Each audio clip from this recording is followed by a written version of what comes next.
Greenpeace au Solar Décathlon de Versailles.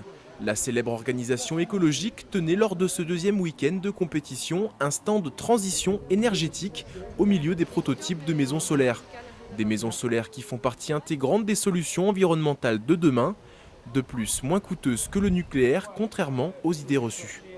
Si on compte dans le coût du nucléaire le coût réel du démantèlement des centrales, le coût des assurances et surtout le coût de la gestion des déchets pendant des siècles, voire des milliers d'années, à ce moment-là, dès aujourd'hui, il est bien évident que le coût de l'énergie nucléaire est infiniment plus important que celui des énergies renouvelables. Sauf que malheureusement, ce coût-là ne figure pas aujourd'hui dans le coût du kilowattheure et beaucoup de Français continuent de croire que le coût du nucléaire est plus bas que les énergies renouvelables, ce qui est évidemment faux. Vidéo explicative, atelier jeux pour les jeunes ou échanges autour de différents thèmes de campagne de Greenpeace, le stand permettait au public de s'informer tout en proposant une pause lors de la visite du Solar.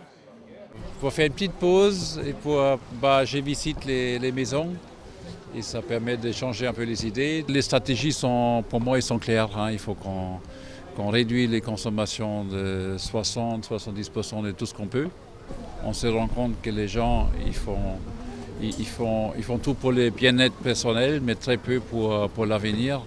Et ça démontre des visions et des stratégies un peu plus à long terme.